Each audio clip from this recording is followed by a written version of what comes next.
చక్కని సీతకి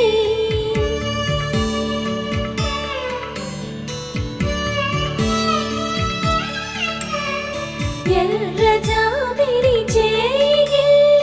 రాముడేడని అడుగుతుంటే చూడలేదని పెదవి చెప్పే చెప్పలేమని కనులు చెప్పే నల్ల పూసై